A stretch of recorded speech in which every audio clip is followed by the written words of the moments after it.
If any makeup product can make makeup application easier and still make me look good, sign me up. On a scale of 1 to 10, like how tingly or minty it feels, I'll probably give it like a 1 or 2. I've never seen a lip tint this pigmented. We're gonna be playing around with Jbeauty today. I'm super excited. I'm gonna be using all of the Jbeauty cosmetics that I got from my recent trip from Tokyo, Japan. So I have it all by my side over here. So super excited to play around with makeup, and without further ado, let's get into it. The first product we're gonna go in is the Club Suppling Powder over here. This is the blue one, which is meant for whitening.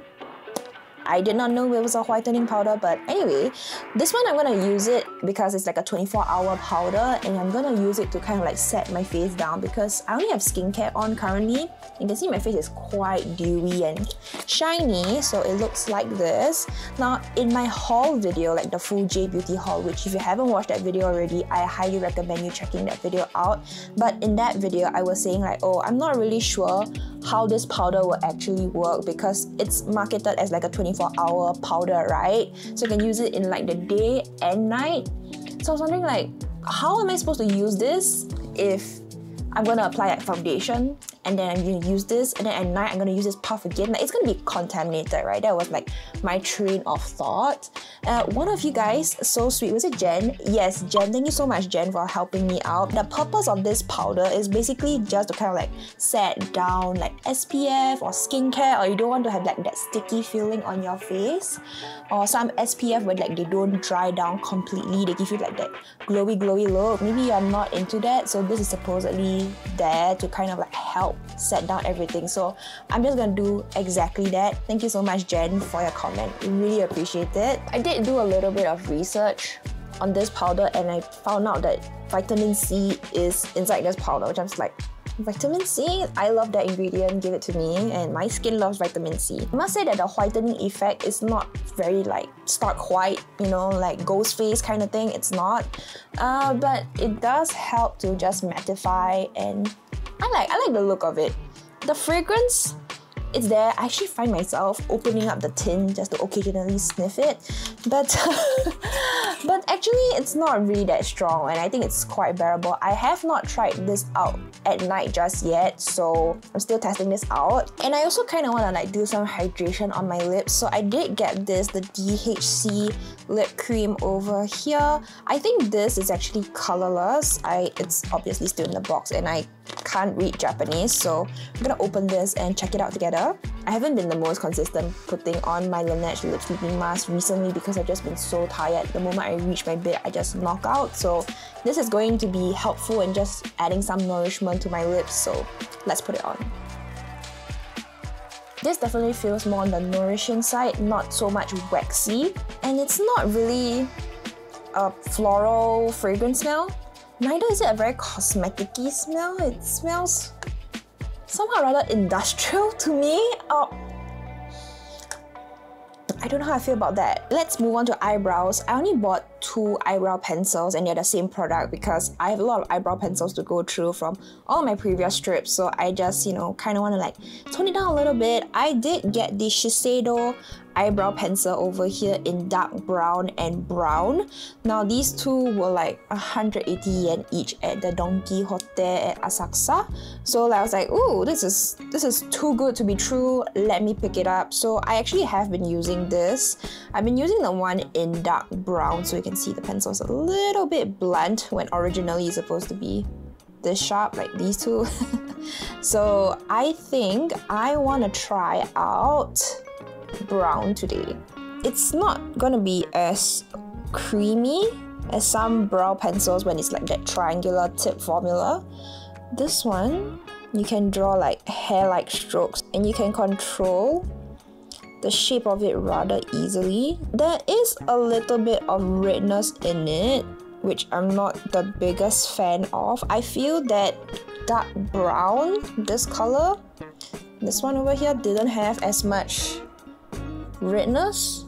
I'm trying to, yeah, see, this is more of like that grayish brown. This color over here swatched on the back of my hand is dark brown, and dark brown isn't as like red, I feel, as compared to my brow over here. I mean, it's not super red. I've experienced worse brow pencils.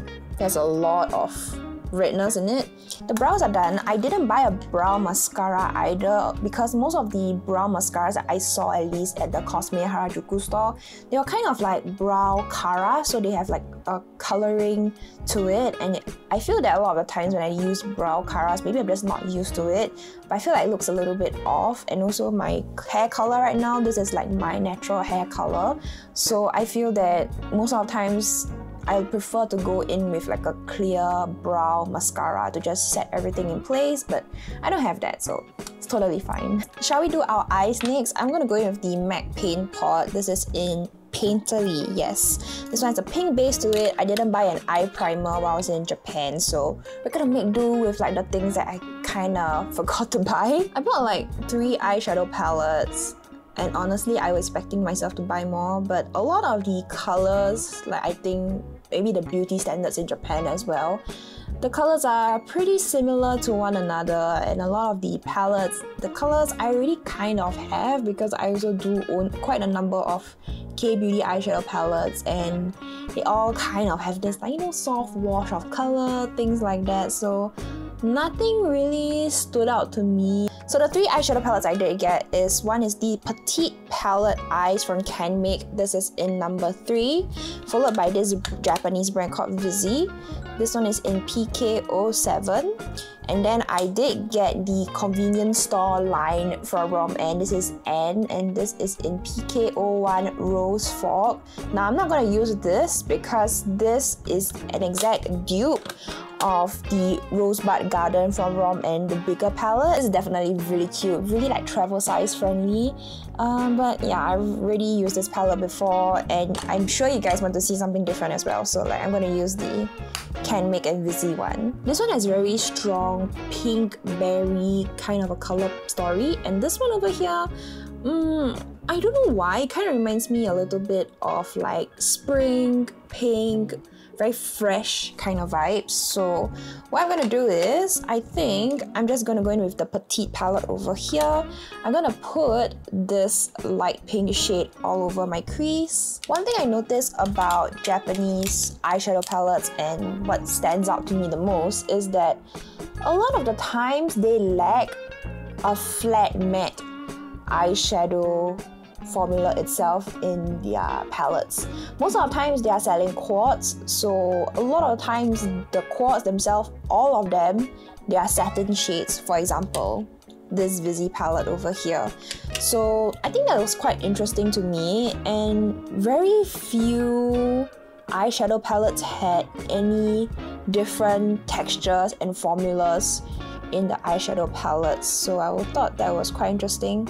And maybe I don't know, maybe I'm just not observant enough, but please let me know if you feel the same or do you have a different opinion.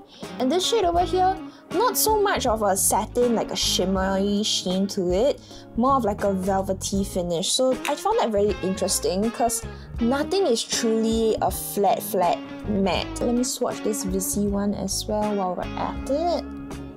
Yeah, they're all this like soft shine to it, nothing like foiled metallic. I think if you're very conscious about how eyeshadow might look on you, then I think you might want to check out Jbeauty shadows, because really I think these colors and this type of formula, really soft, really pretty. It's quite hard to go wrong with it. I'm gonna go ahead and add this peachy color to the inner corner of my eyes. Again, very light washer, so this is like really good for people. Example, if you're like going to work, you can't wear anything like too crazy bright, or you can't wear colorful eyeshadow, but you want like a little something on your eyes, then I think this is actually a good option. And I think also because it has this satin sheen to it, right? Your eyes has a little bit of like that dew, and like name I think for this palette was some like nuance kind of thing. It's like very subtle, your eyes look alive, that kind of thing. Quite a bit of fallout actually in the pans themselves, so I'm just gonna knock it out. And I'm just gonna add a little bit of definition. Your girl is a little bit extra. I still want to have some definition in my eyes, so I'm just gonna add that in over here. I must say this is very, very subtle in colors, like a hint too subtle for me. Like this is probably one of the most subtle eye looks I've ever done. and you know what, your girl's just like itching for a little bit more, just a little bit more, you know, definition and pop of color. So what I'm gonna do is, I'm gonna take this sparkly, shimmery shade. This is actually a true shimmer. Yeah, it's a little bit more of like the icy metallic foil to it. So I'm just gonna take this, I'm gonna pop it in my inner corner. Put it right here. Ooh, okay. This one, you can feel it's a little bit crumbly, so I just gotta be a little bit careful. Just gonna blend it out. Now for eyeliner, I only picked up one shade over here. It's Cloudy Grey by Can Make, the Creamy Touch Liner. This is one of my favorite eyeliners, and also this in particular is my favorite shade. I actually still have my Cloudy Grey. I'm still using it, the one I bought here in Singapore. I only bought one and not other colors also because actually I did buy two other colors when I was still here in Singapore, like prior to my trip, so that's why I didn't buy it. We have number 6 Foggy Plum and also a dark brown color, and I feel like this is a good chance for me to crack out the dark brown one. Again, it's a slow twist up mechanic over here. Please tell me it will wind up. Thank you. I was getting a little bit worried. And the formula of these liners are just so good. It just draws on so nicely. And you have so many colors. It's one of the fun options here in Singapore, at least, because honestly, to have like a variety of color, it's very hard to come by, especially at this price point, because this is honestly quite affordable. I'm just gonna play it safe, and I'm just gonna draw it and extend out my lash line over here.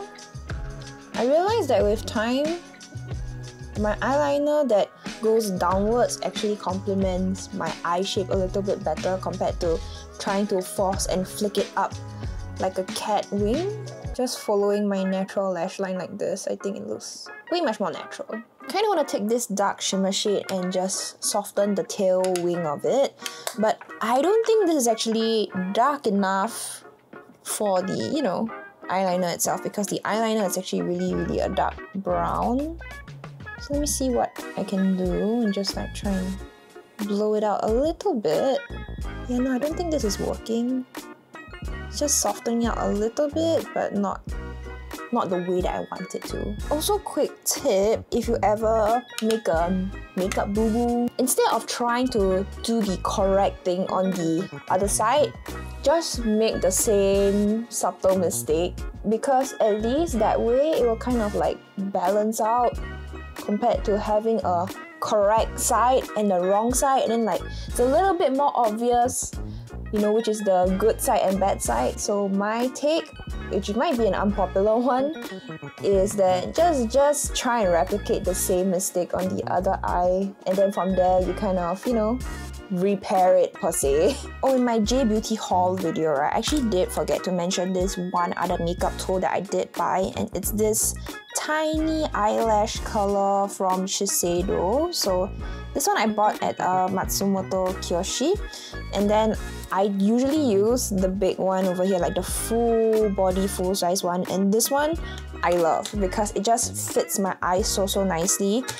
This small one, I'm like, it doesn't really work, because I did use it when I was in Japan and I just kind of struggle to use it because it doesn't really fit my eyelash, I would say. Weird thing. Okay, let me explain myself. It has so much, do we see how much it spreads? Like, it's very hard to control. The mouth of it is so big, and it's just, I struggle to just have that sense of control. Compared to this big one over here, it's just easy to pinch. I understand that it has to go this wide in a way because you can just go around the whole curvature of your lash line. But do we see how I don't know how else to describe it to you. It doesn't have that rigidness at the bulb here, and to stop it from bouncing so much as compared to the regular one. This is the max it can go, and you can try to bounce it as much as you can, but obviously the rigidness is there. So I have to play with this a little bit more, but honestly, it's not looking good. Okay, let me try. Let me try to get tail end on my lashes, because like this is the part where I struggle the most. A little bit. I mean,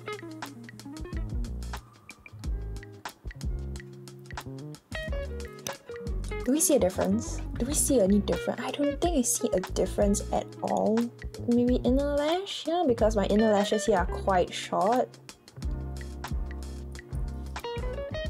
Yeah, it does catch it. Yeah, I just struggle with this whole like opening over here. Let me know if you guys used this before, because the one that I originally wanted was the Shu Umura one. That one, I had my eye on it. I didn't find it in store, so I went ahead to get this instead because I knew I liked the full body size one. I want to try the mini size, which I was like, the mascara I'm going to use is the N by Rob N, the convenience store line. This one is in ash brown. This is how it looks like. Honestly, I tried this once when I was in Japan and I just felt my lashes drooping down. So I don't know if this is the same formula as the regular Han mascara from Rom N, because I have a sneaking suspicion certain formulas are the same. For example, the mini eyeshadow palette, the Pink Frog one, literally a mini of Rosebud Garden. I hear so many people talk about the Han Fixer mascara. Maybe I should just open the actual one itself, because the shades that I got for the Han Fixer mascara is the Japan exclusive color, so I'm just trying to, like, you know, save it a little bit. Really try my best to pump my lashes up as much as I can with this. I do like the fact that the wand of this mascara is pretty long and it's still able to catch all of my lashes. Maybe it's just a formula thing that I've gotta test out a little bit more. Alright, so these are my lashes before, after. What do you guys think? Do they look lifted? I think they definitely do compared to this side, which looks quite sad. But well, I just want to see how this wears throughout the entire day. Finally moving on to base makeup, right? I'm going to use the new Rosy Rosa sponges that I got. They have a little like angled edge to them, and I was like, okay, this is interesting. There's 30 pieces in this bag, and I want to see if this is as good as the Philly Millie ones that I really like. I'm just gonna go ahead and use my regular Fenty Beauty Under Eye Illuminator because this one is my ride or die. I cannot live without it, so I'm just gonna dot it around here. Just gonna take the sponge and just blend it. This sponge definitely feels a lot firmer compared to the Philly Millie ones. The Philly Millie ones were really like plushy, cushy, soft. That one I really like. This is the Bling Glow Mix Match Concealer Palette. I realized I didn't buy a single concealer or foundation. Only when I came back from Japan, I'm like, oh no. Because I honestly didn't have a lot of stops when it comes to makeup. So I was like, you know, too busy immersing myself in like the culture and everything. So makeup definitely was not the first thing on my mind when I was in Japan. Then again, when I was swatching a couple of foundations when I was at the store, I realized that a lot of foundations, they lean quite orange, surprisingly, if not yellow, which honestly, I rather choose a yellow foundation because I think that my skin overtone has this like yellow hue to it. So I can get away a little bit better with yellow undertone foundations as compared to a foundation with a very strong orange or pink undertone. I think that makes it even like more obvious on my skin personally. Now for foundation, like I said, I didn't buy one specifically, but I did get this Revlon Color Stay in 180 Sand Beige as a little freebie for spending so much money at the Harajuku store. But also, I did get this very recently, like it just came in the mail. I bought this with my own money. This is the very viral TikTok Titia Mask Fit Red Cushion. This is in 21W Natural Ivory. I know this went viral in Japan, but this is obviously a K-beauty brand. This is obviously a Western brand. Is this a good color for me? Oh, actually, tonally, this looks pretty good for my skin color. It's just that it's lacking the sallow greenness to actually match my skin, but hey, this is not too bad. I plan on doing a dedicated review for the Tia Red Cushion because I know a couple of you guys did request me to check it out as well. Honestly, I've worn this once and it was like very recent in office. I also did wear this together with pressed powder, and guys, it was terrible. The way it wore, it separated. It just kicked up so badly, especially around like my nose and the mustache area. So if you guys want the quick what's my first impression, it was not good. But I also think it's also the powder that I use, so that's why I'm going to give this another shot. So let me know if you guys want to see a dedicated review on this cushion. You know what, I'm just going to use this instead because I am very curious and quite impressed based on this swatch over here. I'm gonna take this very underutilized Picasso spatula and just gonna cut, gonna spread it across here. Ooh, look at that. I'm gonna take that Rosy Rosa sponge and just gonna bounce it into the skin, the bigger surface area side. I'm just gonna work quickly over because I think this is already drying down. I think I'm gonna go in with one more layer because I think this dried down a little bit too fast and the coverage is not really there, so I'm gonna go in with a buffer brush. Yeah, I think with the buffer brush, it's much better. Like the coverage is way much more even, and it's higher in coverage too, definitely, for sure. Wow, I really like the finish of it so far though. It looks so good. And you know what? The color match, it's not that bad. It's not perfect, definitely, no way. But you know what? It's not too bad. I'm quite impressed. My pimple over here though, I gotta cover it up again. And you know what? I realized that grey colored foundations, as crazy as it seems, even like BB creams, they actually worked out for me quite alright. I'm gonna go ahead and set it down with this Kate face powder, the Base Zero. It's just like a translucent powder like this. Actually, I feel that this might be a HD powder, and it has a puff like this. Oh, I have not even opened it. Okay. Oh, I think this is a HD powder. I think it's workable. There's a bit of a white cast to it, like a hint of it, but if I were to just buff it out, I think it should spread. I'm gonna take a brush and swirl it in. Yeah, it's super finely milled, I can tell. Everything is flying in the air. Oh wow, this actually really does smooth out my skin texture quite well. It blurs it really well. Like if you were to compare this side to this side so far, like this area, isn't that subtle? But there is a difference. Like there's all these like tiny subtle differences. Mattified, but it's like a soft velvet. This is the one and only contour product I actually got. It's by a brand called Jbeauty. Apparently I was schooled for it and I was like, okay, fine. Jbeauty. Alright. I don't know, I'm just I realized that a lot of the brand names that I mentioned in my Jbeauty haul, I kind of butchered them really badly.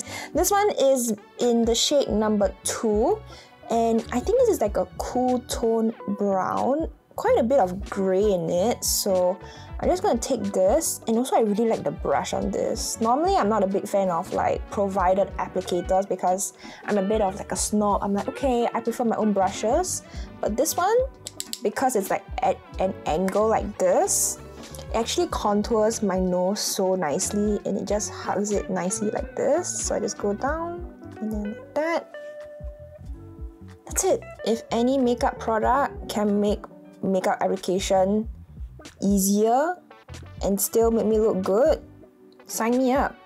Sign me up, because I want in on that. I don't want to take my standard nose contour brush, or for eyes as well. Sometimes I do use this for the eyes. What I'll do is, for my aegyo, I will kind of like smile and then I'll just contour like a little bit, like right over here.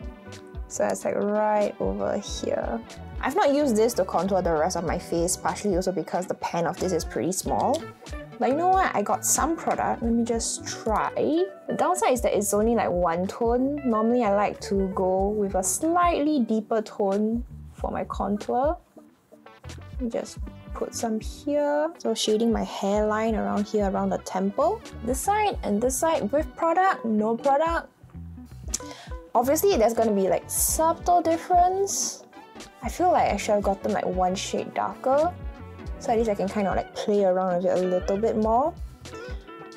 But you know what? I think for the everyday basis, I think this is fine. I still kind of prefer having like the option like this Art Class by Rodin contour palette. And normally what I'll do is for like my whole face, I'll just mix the 3 shades. And normally if I do like my nose or my eyes, I would just use the center shade, or if not like these 2 lighter shades. Contour is done. I think it looks decent enough. And moving on to blush, we will be using the Cezanne blush over here. This one is in the new shade. This is in number 3. Like I said, in my haul, I actually took out number 1. So this is number 1 and this is number 3 for your reference. If you're wondering or curious what is the difference.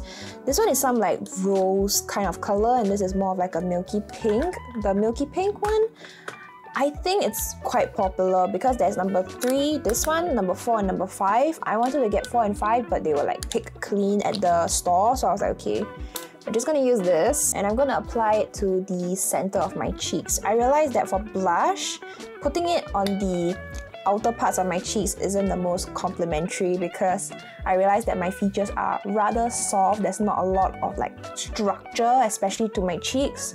So putting my blush in the center around here just helps to, you know, bring up some like liveliness and just puts the attention of my facial features to the center a little bit more. It's quite sheer and still lets the skin color or foundation color to peek through, and it just blends into it so nicely. It's not like stark like white pastel on my cheeks. It's very subtle but still adds that bit of liveliness to my cheeks. I really like this blush a lot because I was using it a lot when I was in Japan. We're gonna go ahead and add some highlighter. Oh, it's been a hot minute since I added highlighter to my face.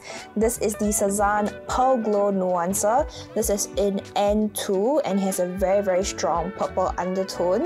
Now I did use this when I was in Japan and I must say the purple hue on this is very strong, like the base pigment to it. So I want to go in with a lighter hand. Gonna add it to my tip of my nose bridge around here.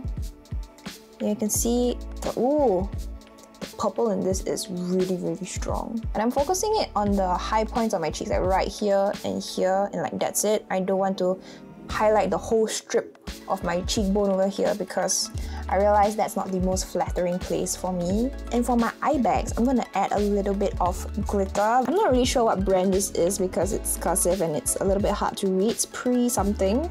But I believe this is in the shade number 3. And it has this like soft beige, not completely like stark icy white. I'm gonna take off the excess on the inner part over here. And the applicator is really like tiny. It's a firm plastic. And I'm just going to dot it along the aegyo, the fat itself. But I'm only gonna drag it to maybe only this part, like half of my eye. You can take your pupil as a point of reference, and yeah, that's more or less it. I'm not going to drag it out all the way up to here because I feel like that doesn't look as realistic, because really you want to like highlight like this inner portion right over here. Just gonna go ahead and do the same for the other eye. All that's left right now is lips, and my lips feel definitely nourished.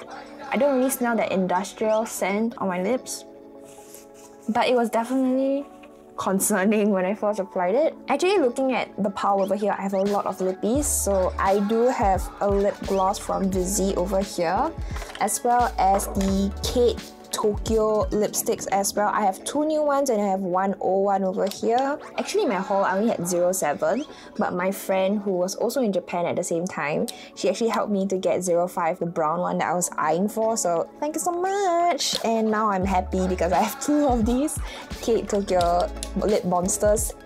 These are great. I should totally make a whole other separate video reviewing these in detail because now I have 3 of them. So you guys know, now that I have 3 of these, it's a sign. But I want to try out the Vizzy lip gloss because someone also said, I think it's Jen as well, Jen also said that this is also a dupe for the Dior plumping lip gloss. So this has some plumping aspects to it and smells like white mint chocolate for me. I'm just gonna take my favorite lip liner. This one's the clear one. I'm just gonna quickly draw the outlines a little bit, nothing too crazy, just the areas that are lacking some depth. The applicator is quite interesting as well because it has that two-sided flat but also at the dented kind of thing, so it allows you to catch some product.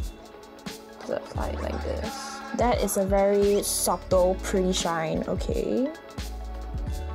See if my lips get plumper after application. Ooh, actually the shine on this is really pretty, wow. Plumping sensation, it's not like stinging pain. Actually, it's very, very toned down. On a scale of 1 to 10, like how tingly or minty it feels, I'll probably give it like a 1 or 2, like I barely notice it. Is it crazy of me to say that I actually want to wear this lip gloss? Because normally, I'm not a huge lip gloss kind of person. This can be a special exception. If that's the case, I will just have to do some swatches on the back of my hand for the Kate Lip Monsters. This one over here is number 7. Number 7 is the one that I picked up with me in the Tokyo haul. There is this one over here. And this is number 5. This is the one that my friend helped me pick up. This is definitely more of a brownish kind of color to it. And then we have 107. This was the first lip monster that I got, and this one I got it when I was in Bangkok. So this was some special edition one because the number of this is not 2 digits, it's 3 digits, it's number 107. So I assume it's some type of limited edition color. And this is how it looks like. So these are the 3 shades. And the reason why I love the Kate Lip Monster so much is because they actually stain so well, but they apply like a lipstick. I think this is great for people who actually want to have like a very pigmented lip color but also get that dewy shine from like a lot of these like film former lip tints. This is actually a very nice happy medium, so if you're interested, I highly recommend checking out the Kate Tokyo Lip Monsters. I actually had this other lip tint from Jbeauty. This is a Jbeauty brand, and this is in Cool Girl number 3 if I'm not wrong. This one, I actually wore it to work the other day. Ooh, it wore so nicely. Very, very pigmented. It's also one of those like dewy lip tints that's very popular right now, but I must say the pigmentation on this particular lip tint, it's next level. I've never seen a lip tint this pigmented. And I guess this is just the final look of how it looks like. Oh my god, I was just talking so much. Totally forgot. This is the look I guess we'll be dealing with. And yeah, I love how it turned out. Definitely more on, you know, the tamer, something more subdued, that kind of thing. But I think it's quite natural and it just ties in together with the beauty standards of like, you know, East Asia, Asian beauty standards, that kind of thing. Something more subtle, nothing that it's like screaming loud color. But in general, the quality of these products, they are so good. One thing's for sure is that Jbeauty and K-Beauty, like the product textures and the formula and the finishes, they are different to a certain degree. So this is just an excuse for me to go and test out and experiment more from different countries and cultures, what makeup they use and all that kind of good stuff. So I would love to know what are your Jbeauty favorites. Please let me know down below and I'll get back to you as soon as I can. And if you want to watch my other videos, you can check them out over here.